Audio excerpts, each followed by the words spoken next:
Hello and welcome to another episode of the Sledging Room. It's an unusual cast today with me as your host, and I have Rishabh Beniwal and Alan John with me. And it is because unusual things are happening in the world, right? Mhm. The Indian captain, the opener Rohit Sharma, decided to sacrifice his place for KL Rahul and Yashasvi Jaiswal, batted at number 4, and got out like our classic number 4 gets out, edging the ball outside the off stump. A tournament got hosted to a particular country.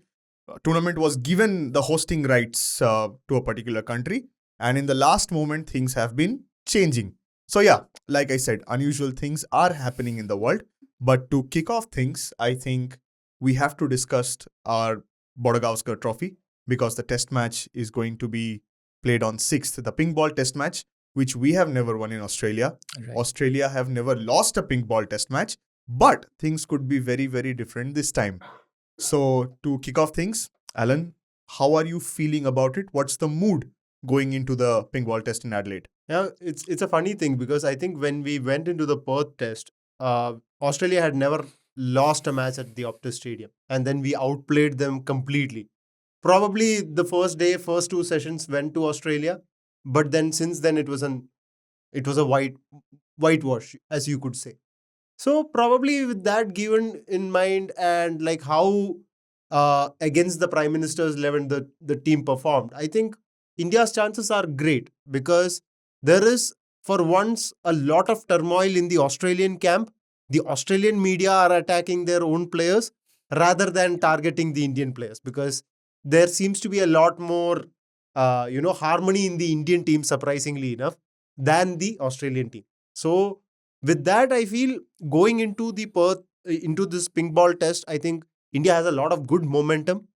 There are a lot of happy faces in the squad. The captain has obviously arrived as well. So things are looking good.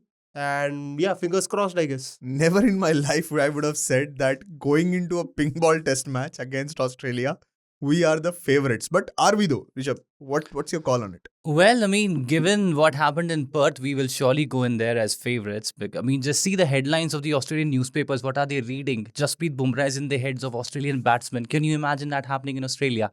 An Indian bowler tormenting the opposition batsman.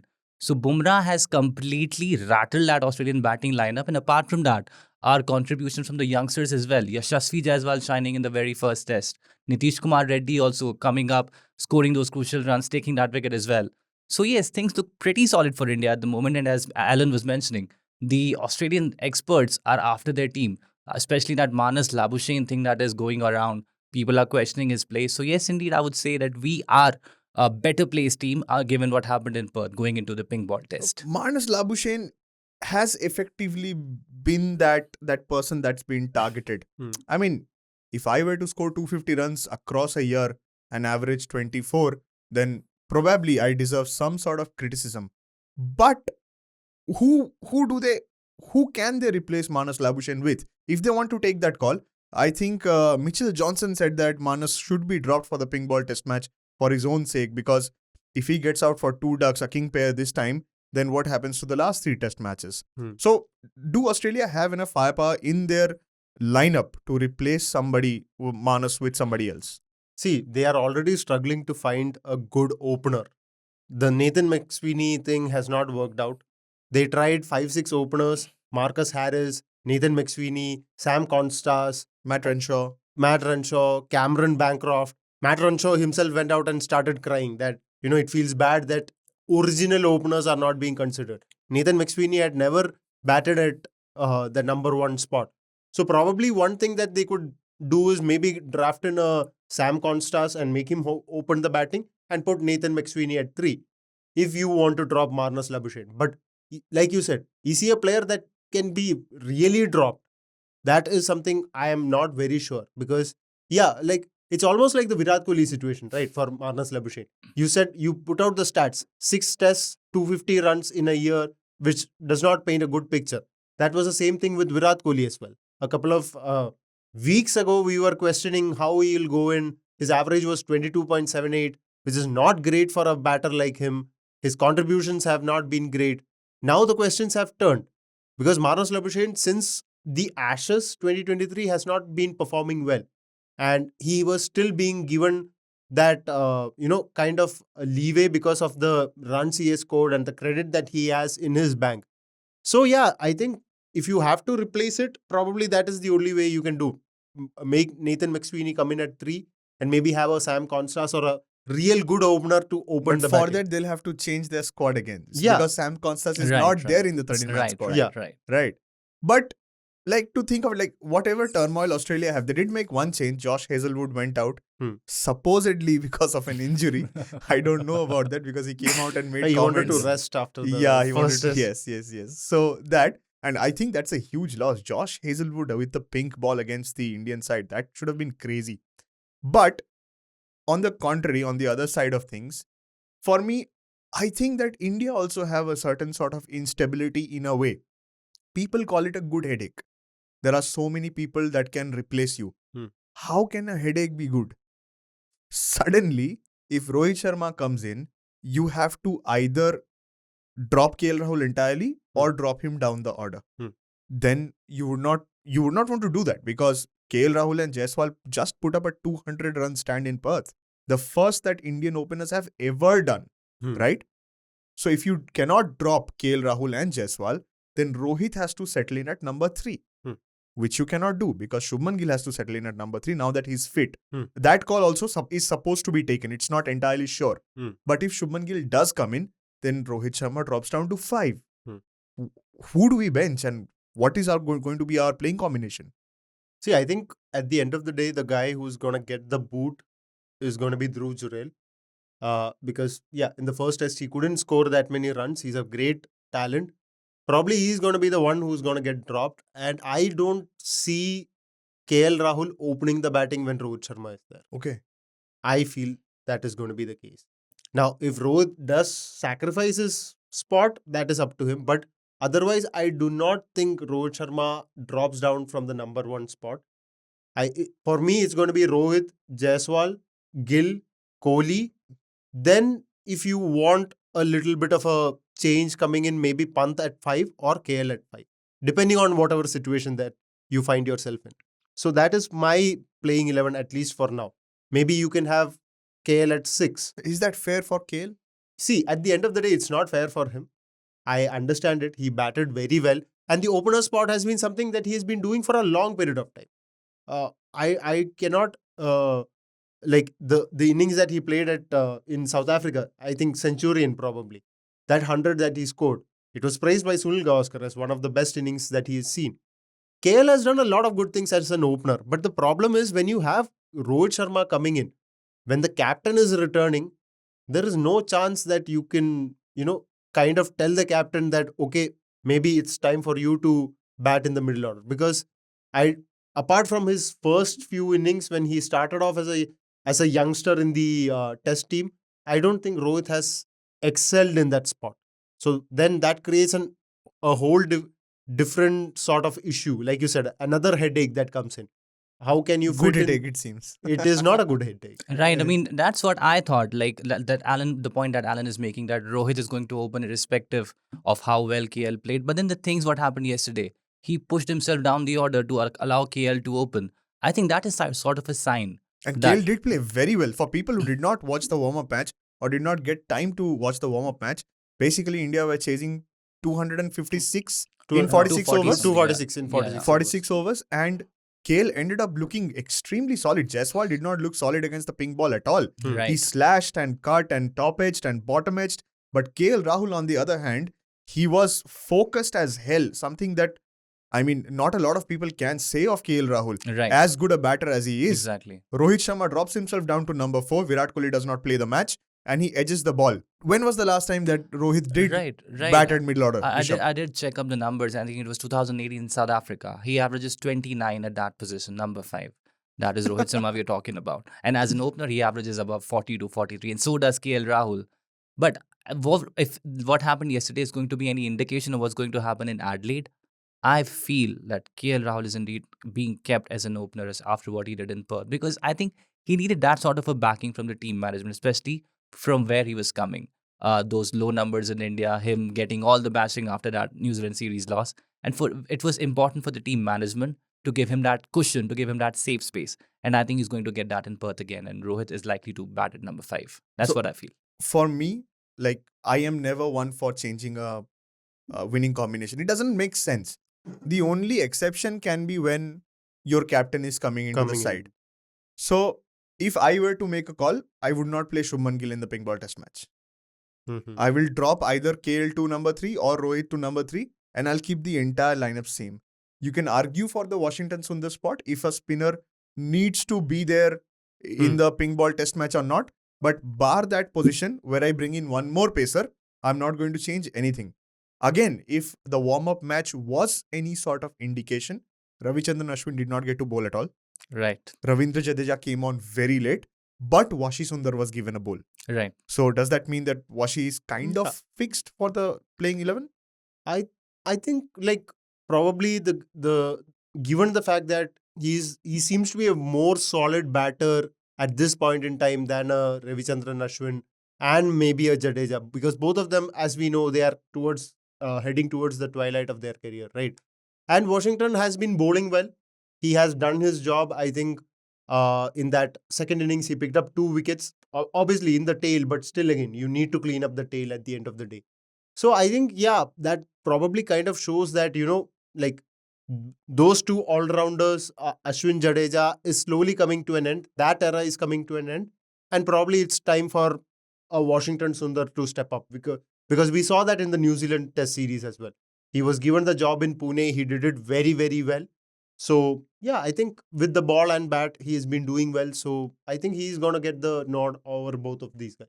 And I think like Gambhir does deserve the credit for this, because when Washi Sundar got called up in Pune, I was very against it. Given there were better spinners who performed well in the Ranji Trophy, but they still backed Washi. He did well, and now he's come to Australia. But having said that, I mean, he does add that batting bit at the end, because pink ball test match, there is a trauma as an Indian fan Right. that, at any point of time, 36 all out could happen. But in the last podcast, in the last edition of this podcast, we were talking about if India does get all out for 36, India have the capabilities to get Australia all out for 34. That is there. I mean, coming back to Washington Sundar, what you were mentioning, you know who is India's leading wicket taker in the pink ball test? It's Ravichandran Ashwin with 18 wickets. Oh, but that there has to be a caveat where those matches were played in Ahmedabad, right? Also, he picked up 5 wickets, 6 wickets last time around we played in Adelaide. So that he also has there as well, that in his favor too. I remember him getting Steve Smith out. So it is going to be a conundrum for Team India, I would say, again. If they are not playing Ashwin, okay, yes, I understand he is in the twilight of his career, did not really have a good series against New Zealand. But then again, you would want your premier spinner to play on a spin surface like Adelaide. I mean, what Washington Sundar did in Brisbane, beg your pardon, in Perth, I feel that same job could have been done by Ravindra Jadeja or Ravichandran Ashwin. It was not Because like something very less overs to bowl, right? It was not something over the top that he did over there. He scored a 20-odd run knock and he picked up a tail, cleaned up the tail in the second innings, which I feel any other bowler would have done. So it's going to be another headache, I would say. But still, I think Sundar is getting the nod still, just because of what happened last night. Ashwin not bowling there. So yeah, Sundar is indeed That's playing. also a very good argument, actually. Very good point to look at that, Ashwin can play with the pink ball. No, but that is what, like, if you look at this team management, I think they are looking towards the future. If you look at it from the teams that we have at the moment, the T20I team is completely revamped. You can see that it has been a completely revamped side. The ODI side, obviously, it's still a work under progress. The test team, we are slowly seeing guys like Nitish Kumar Reddy, Harshit Rana being thrust into the job. Like Harshit Rana or Nitish Kumar playing in that first test, you're bound to have goosebumps on goosebumps, right? Yeah. At that point in time, when you're about to bowl in a capacity crowd in Perth where they have never lost, and you're going up against guys like Travis Head, or you're going to face guys like Pat Cummins, Mitchell Starc, you're bound to have that kind of confidence, like a few jitters here and there. But these guys are very confident. Like, these youngsters are coming in with a lot of confidence, a lot of self-belief, and I think Gambhir is somebody who thrives in that. And so that is probably the reason why Gambhir has gone with Washington Sundar ahead of Ravi. Ravi Jadeja or an R Ashwin, because there was the option of Akshar Patel as well. Like a lot of people now tend to forget what Akshar Patel has done in the test arena. Indian management forgot. What do you mean people will forget? Yeah. So Indian management did not care. his efforts with the ball and his efforts with the bat, and I think even in that pink ball test in Ahmedabad, he picked up a lot of wickets. Yeah, Yeah. indeed. He was probably bowling it straight. That Johnny Best a horror run when he would Yeah. miss the straight ball. That was his Yeah. debut. That was his debut. That was his debut. So these are kind of things that are always there. But the kind of confidence that a Gambhir as a coach has shown in guys like Washington Sundar, who, like, let me tell you, Washington Sundar is probably one of those guys who can bat up the order as well. He has that capabilities. I saw in that Pune test where he was the one guy who was showing some fight against the New Zealand spinners with the bat as well. So probably that is one of the reasons why he's being thrust into this role. And maybe like R Ashwin's performance has been dipping. Like even in the Bangladesh series, even though he picked up 6 wickets, he was going at, I think, above 4. Yeah. So that is something that the team management might have looked at, and they would have said that, you're coming to the end of it. But now I think it's time that you help this kid out, because we are going to trust him and we are trying to get him to do the job for us. Yeah, that is something that Abhishek Nair also said. The current assistant coach who has had to take the lead because Gautam Gambhir is not in Australia at the moment. He's come back home to attend a family thing. He did say that, so he was asked that, do Jadeja and Ashwin feel bad that now that they have been dropped from the side? So he said that India is very lucky to have two of these top players who understand that it's India above all. And that they are willing to help do whatever they can to, let India succeed, which is to let these younger guys shine. Having said that, the flip side to this is that there is certainly a old versus new divide in the Indian team. While we are talking a lot about Virat Kohli's final tour of Australia, there has been minimal word on Jadeja and Ashwin's final tour of Australia. Ashwin especially, since he has 40 wickets there. Jadeja has played some terrific knocks there. Do you guys see them getting a chance in the last 3 test matches of the series? Coming to Jadeja's numbers, I was just checking his record. He averages 43 with the bat in Australia and 21 with the ball. And that clearly tells you how big of a contributor he is down under. See, when you look at it, it's like, I don't know, like, this is not a good headache to have at the end of the day. Yes. Even though they say Yes. that it's a good headache to have. Because you have so much talent. Like you said, India is a team that can bowl out Australia for 34, right? That was shown in the first test match, that they went at it. They did not go searching for wickets, but they kept bowling in good areas under the leadership of a captain who knew what to do. He led from the front and the others followed him, right? So the talent is obviously there. It's all about finding that winning combination. Now, if you told me which team I would prefer in this test, I would have also gone with the same lineup. Same lineup. Same lineup. Unchanged lineup for you. But that's the hypothetical lineup that you want to bring in. But then, what's your realistic lineup? But right now, once Rohit comes in, I do not see how, like, to be very honest, let's just place it here. He came in at number 4 to bat yesterday, failed. That clearly shows he cannot do that job. Might as well stick with the real job that he has been doing for a while. If Shubman Gill is, and Shubman Gill also showed that he's completely fit. His real job is intent. What do you mean he failed? His intent was not clearly seen yesterday. But let me come to the point where number 4, anyways, we are not going to drop Virat Kohli. Virat Kohli at number 3 is utter failure. Number 4. Yeah, of course. Number 4 is the best spot for him.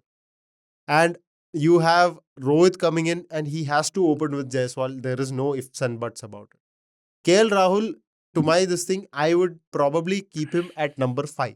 Instead of maybe having Rishabh Pant come in at 5, which is the job that he has been doing, maybe have Rishabh Pant come in at 6. That's it. I feel bad for KL Rahul. I'm very sorry. Rishabh, do you have a counter to Alan's arrangement of the lineup? Well, as I told you earlier, I would want KL Rahul to open because he's not nothing wrong in the Perth Test. He forced that partnership. And I feel Rohit Sharma is also thinking along those lines because of what happened yesterday. I feel he's going to bat at 5. I understand, but this cricket is a game where you have to win. And at that point in time, you have to trust the guy who has opened for the last, I don't know how many years he has been opening. Trust him to open And yeah, obviously he missed out and KL got a chance to open. Great, he did well. We won the test match. Great partnership with Yashasvi Jaiswal. Kudos to him for bouncing back as well. But come on, like Abhishek Nair probably said, India above your personal thing, right? So at this point in time, if Rohit does do that sacrifice, he's a great captain, whatever, but it's a foolish decision according to me. But I will not back down from that. right, So, right. are you okay with Rohit opening and KL at 3 instead? Like, But would then- you push down Gill if he plays? See, Shubman Gill again is a guy who has performed in Australia before. That Gaba test that a lot of people talk about, Shubman Gill kind of set up that run chase with the of course, 91. of course. So and he's also somebody you have been trusting at number 3 And and Rohit has Sharma with an intent filled 23. and Shubman has been someone you have been trusting in that job, number 3 job, and he has done well. Like I feel has gone under the radar in that number 3 spot because his innings, especially in the 4th innings, when it comes not the 4th innings, the 2nd innings, his average is very, very high. Something I think even the great Pujara as you have had at number 3 might not have been that successful in the 2nd innings. But Shubman has been doing it consistently. Now, how do you drop that kind of a person as well? Yeah, if he's injured, he's not fully fit, that's a different case, as seen in the Perth Test. But when it comes to this, if it is up to me, I would start with, like I said, Rohit, Jaiswal, Gill, Kohli, KL, Rishabh Pant, and then Nitish, Washington, and whoever is the rest. So your bowling lineup remains the same according Yeah, to you. yeah. Okay. I would Rishabh, not change. Same. Right. I would KL and Jaiswal to open. I would keep Gill at number 3, then Kohli, then our captain, the selfless captain who will be sacrificing his spot for our KL Rahul. He will be at number 5. Then comes in Pant. You can chop and change accordingly. Then there will be NKR at 7. And there will be the same bowling attack, Washi Sundar, and then Siraj, Bumrah, and Harshit Rana. I'm not too sure about Harshit Rana bowling with the pink ball, so I would want Akash Deep in there instead of him. So Harshit Rana, who was the highest wicket taker of the warm-up game with 4 wickets to his name, you're not sure about him. Right, Can you explain why? How did he get those last 2 wickets? We both were watching the game yesterday, weren't we? So the short balls, deliveries, batsmen holding out to deep mid wicket. Yeah. Yes, the couple of deliveries that he did bowl to the other 2 batsmen, they were pretty good. But still, I would want Akash Deep in place of him for the pink ball test. Yes, Tim. I think so too. I am with Rishabh on that lineup. I don't want Shubman Gill to play. I want only Rohit to play. And I don't mind KL Rahul at Number 3. opening or at number 3. But it is so my main problem is that if you shift this batter to number 5 and he fails, his confidence gets broken, and for the rest of the series he's terrible, and then you, who has dropped him down at number 5, come to abuse him saying that you are inconsistent. No, I understand. Like, it is never going to be fair on KL Rahul if he's going to be dropped to number 5. But at the end of the day, like, if you would have asked me, would I have wanted Jasprit Bumrah, the captain, to go out? No. Because the captain. As the captain. Right. But he's still the vice captain. Yeah, but not your 12th man. But what he said after the Perth win was that when Rohit comes in, I step aside. He is the captain. He is our lead. It's a very captain, my captain vibe. Vibe too. Right. So I genuinely feel if he is coming in and Rohit is coming in, then regardless of who has performed whatever it is, it's all about having those credit in the bank as an opener. Right. And that is with Rohit at this point in time. Right. But like Rishabh has said that our captain is going to sacrifice, then yeah, it's a great thing probably for him. But for me personally, I do not feel that is a move. I can still agree to the fact that, maybe KL at 3, but then I would like to see Shubman Gill bat at number. Okay. That is my whole thing. The only person who can be kind of chopped and changed from this lineup, according to me, is Dhruv Jurel. He did not do well in the Perth Test, so it makes sense for him to probably sit out this match. But yeah, apart from that, I would rather have Rohit opening. Dhruv Jurel has a very younger kid vibe. Like you will call the shotgun Yeah. early in the car. Yeah. You will go sit there in the front seat. And then Some brother will do drama, and then your parents will be Yeah, like, but- "Oh, you're a good guy, na? You can but sit back. that You can sit but back." that is probably with every single young player who has come into this Right. team, right? You go to Australia, you know for a fact that okay, you are the first guy who's gonna get your head on the chopping block. Right. When a senior is out and you are coming in, you, regardless of how well you do or how badly you perform, you're probably going to be the first name who's gonna get dropped. But yeah, like let's wrap the Indian bit up here because I want to talk about "Oh Captain, My Captain" and selfless captaincy. What's happening to Pat Cummins? Has he selflessly handed the series to India, or what's going on here? I mean, given what Pat Cummins has done in the past, you can never discount him. What's gonna he come up with in the next game in the Adelaide Test?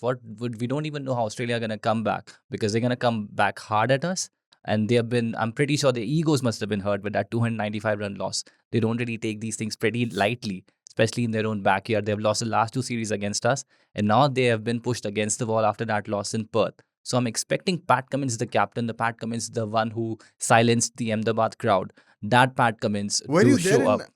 Yes, I Ahmedabad was that night? unfortunately Can you there. explain to us what the feeling was? Because we were shocked, we were shell shocked. What were you feeling as a spectator in the crowd? Right, so as through the middle overs, when that and Kohli partnership was going on, since then onwards, the entire crowd went dead and they did not have any energy whatsoever to cheer Team India, which I felt was a lack of cricketing sense from them. They should have cheered the team when we were down and out, which did not happen. So that is for another story. And let's go back to BGT, because I don't think nobody wants to recount that horror. Recount that hard. That's true. That's true. So yeah, just to segue entirely in a different manner, the Champions Trophy is up on 2025. It seems that it might be hosted between January to March. We don't know the dates yet. The tournament has nearly arrived. We don't know the dates yet, and there is a reason for it, because we don't know the venue yet. If we don't know the venue, how can we have the dates?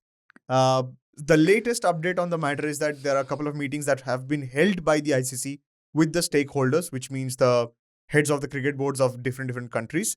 And India have created an impasse saying that we won't travel to Pakistan for political reasons.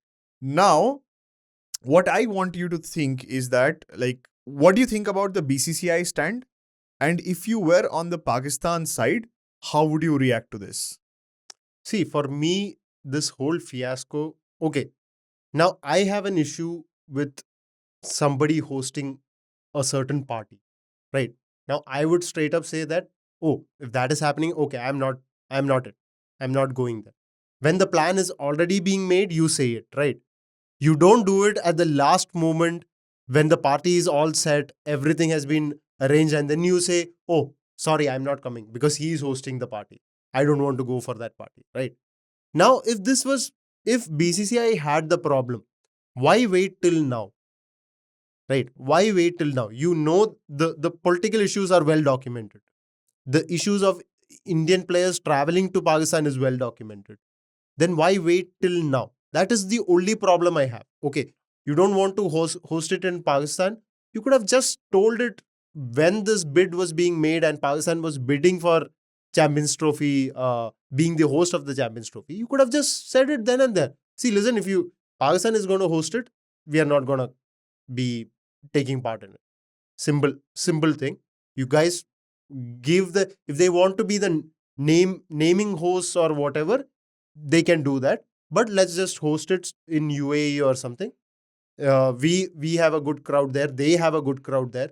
Let's just not host it in Pakistan, because we fear for our players' safety. We don't want them Which is a legitimate concern. Which is a legitimate concern. See, I don't have that problem. The problem comes in when you're trying to kind of flex your muscles at the end. Now, Right. now you asked me about the Pakistan bit, right? Now, when I look at it, if I am organizing something, right? If I am organizing, let's say I am a cricket board and I am organizing this major event.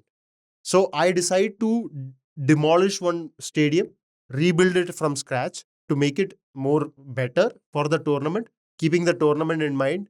I'm spending money, I am putting in people there, I am blocking that whole venue out just so that, we can build this thing up. And then somebody comes in and says that, no, we are not traveling because you guys are not good enough, then obviously you feel shell shocked because you're spending money, you're spending your force on it, right? So that does not make sense in that bit as well. Like if it is being done to India for that matter, how will we retaliate?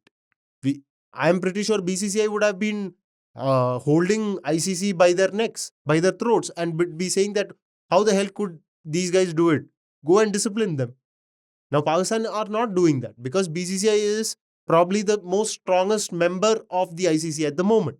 Yeah. And now that we have got Jay Shah as the president as well. Which adds a different flavor to the whole controversy Whole itself. controversy itself. Because now that he has assumed the role, it now goes to him. Like what decision is going to be made.